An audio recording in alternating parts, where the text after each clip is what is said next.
సోమన్గుర్తి గ్రామ పంచాయతీ ఎన్నికలను సోమన్గుర్తి గ్రామ పంచాయతీ ఎన్నికలను నా పేరు దయాకర్, గ్రామం సోమన్గుర్తి.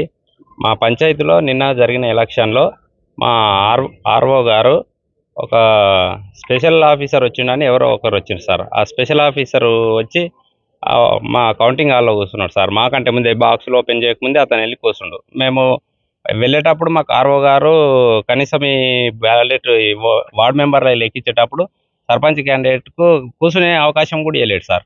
వార్డు మెంబర్లు ఇద్దరే రావాలి, వాళ్ళిద్దరి ముందరనే లెక్కిస్తాం మేమని చేసిండ్రు సార్. అట్లనే సార్ సర్పంచ్ క్యాండిడేట్ ఉండాలి మేము కూడా అంటే ఏమో దానిలో ఎక్కువ మంది అయితే గడబడ అవుతుంటుంది అని వార్డు మెంబర్లకి అవకాశం ఇచ్చిండు సార్.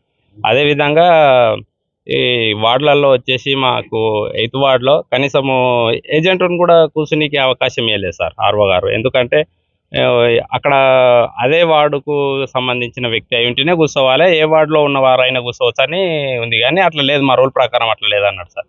ఆ విధంగా మాకు చాలా అన్యాయం జరిగింది సార్. అదేవిధంగా మేము ఇప్పుడు వీళ్ళకి కంప్లైంట్ ఇచ్చినాం సార్, ఇక్కడ కూడా ఇచ్చినాము. కౌంటింగ్ హాల్లో ఎవరైతే ఒక వ్యక్తి బయట నుంచి వచ్చి కూర్చోవడం చెప్తారు కదా, అతను ఎవరు? అతను మా ఆపోజిట్ పర్సన్, బీఆర్ఎస్ పర్సన్ ఉండు కదా సార్, అలా దగ్గర బంధువు అంట సార్. అతను దగ్గర బంధువు అంట, ఆయన పేరు రామచంద్రయ్యనో ఏమో అని చెప్పిండ్రు సార్. అతను వచ్చి చాలాసేపు మళ్ళీ ఈ 10 వార్డ్స్ అయిపోయినాక కూడా ఒక 15 minutes టీ బ్రేక్ లాగా ఇచ్చారు సార్. ఆ గ్యాప్లో కూడా అతను అందులోనే ఉన్నాడు సార్. అతను అందులోనే ఉండు ఇక మా క్యాండిడేట్స్ను కానీ ఎవరిని కానీ అందులోకి వెళ్ళనియలేదు. ఆ గ్యాప్లో కూడా ఏమైనా జరగచ్చు అని కూడా మాకు అనుమానం సార్. అతన్ని గుర్తించరా? గుర్తించినాం సార్.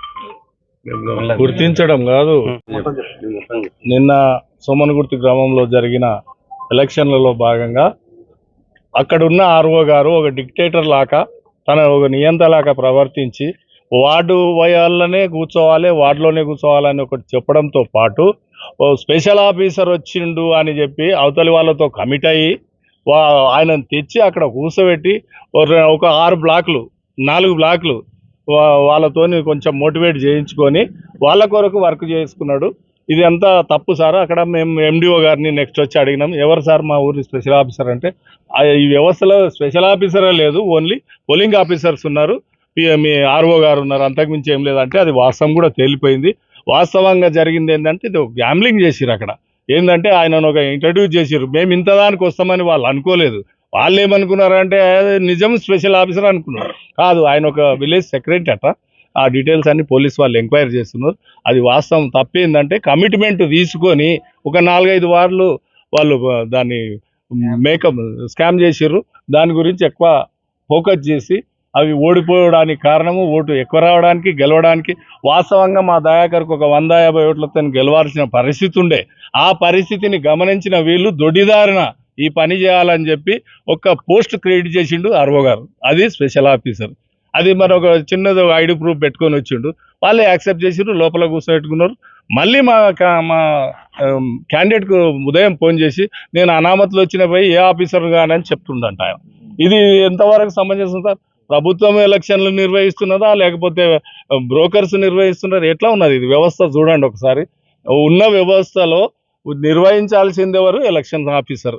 వాళ్ళు పోయి ఇక్కడ వచ్చేసి ఎవడో వచ్చి 3rd పర్సన్ వచ్చి ఎలక్షన్లన్నీ అబ్జర్వ్ చేసి అక్కడ ఉన్న వాళ్ళను కొంతమందిని, అందరు టీచర్లు కూడా అంత కరెక్ట్ ఉండరు కదా, వాళ్ళని కొంచెం మెతకవా, ఇక్కడ ఉన్న వాళ్ళను 4 వార్డుల్లో కొంచెం ఎంకరేజ్ చేసి వాళ్ళకి ఏదో కాంప్రమైజ్ అయ్యి ఏదో చేసిరు. కాబట్టి దయచేసి ఆ వచ్చిన అబ్జర్వర్ ఎవరు, స్పెషల్ ఆఫీసర్ ఎవరు, ఇది బయటికి మాకు తెలుసు. విత్ కెమెరాలో ఉన్నాడు ఆయన. మొత్తము ఆయన అడ్రస్ కూడా తీయడం జరిగింది.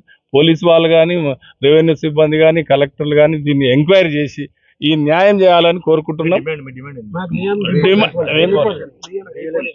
న్యాయం చేయాలని కోరుకుంటూ ఈ అక్రమంగా అన్యాయంగా జరిగిన ఈ ఎలక్షన్లను రద్దు చేసి మళ్ళీ ఎలక్షన్లు నిర్వహించాలనేది మా డిమాండ్ కాదు, వాస్తవం కూడా. ఏంటంటే ఎవరో వచ్చి చేసిర్రు, మీరు గమనించండి ఒకసారి. ఎవరో వచ్చి స్పెషల్ ఆఫీసర్ అంటే ఎట్లుంటుందండి? ఊరులోనే యాక్సెప్ట్ చేయం మనం. ఎవడో బయటోడు అదర్ క్యాండిడేట్ అన్నోన్ పర్సన్ వచ్చి చేసింది. కాబట్టి దయచేసి క్షుణ్ణంగా వాళ్ళు కూడా మాకు రెవెన్యూ డిపార్ట్మెంట్ గారు కానీ, కలెక్టర్ గారు కానీ, మా ఎమ్మెల్యే గారు కానీ, పోలీస్ డిపార్ట్మెంట్ కూడా వాళ్ళు విస్తుపోతున్నారు. ఇదేందండి కొత్తగా విధాన స్పెషల్ ఆఫీసర్ ఎవరు అనే మాట అంటున్నారు. కాబట్టి వాళ్ళు కూడా క్షుణ్ణంగా ఎంక్వైరీ చేస్తామంటున్నారు. కాబట్టి ఇది ఒకటి భవిష్యత్తులో జరగొద్దు ఇసంటి. ఇటువంటి ట్రాప్ జరగవద్దు. కాబట్టి దయచేసి ఆఫీసరు పై పెద్దలందరూ కూడా మా పైన దయ ఉంచి మళ్ళీ రీఎలక్షన్ జరగాల్సిందే. ఎట్టి పరిస్థితుల్లో రీఎలక్షన్కు మేము డిమాండ్ చేస్తున్నాం. అన్యాయం జరిగింది కాబట్టి అడుగుతున్నాం. మేము అక్కడేం ఎనీ టైం మా గ్రామంలో పీస్ఫుల్ వాతావరణంలో ఎలక్షన్స్ జరుగుతాయి. అందుకే మా ఊర్లో పోలీస్ వాళ్ళు కూడా చాలా తక్కువ వస్తారు. కానీ పీస్ఫుల్లో వాడు వచ్చిండు గ్యాంబ్లర్. ఆ గ్యాంబ్లర్ను పట్టుకొని అది వాళ్ళంతా పోలీసు వాళ్ళు చూసుకుంటామంటున్నారు. దయచేసి ఇది ఒకటి మాకు హెల్ప్ చేయాలి. పేదోడు పాపం చాలా ఖర్చు పెట్టుకొని ఎలక్షన్లో నిలబడ్డాడు. దయచేసి ఇదంతా మేలు చేయాలని కోరుకుంటున్నాను.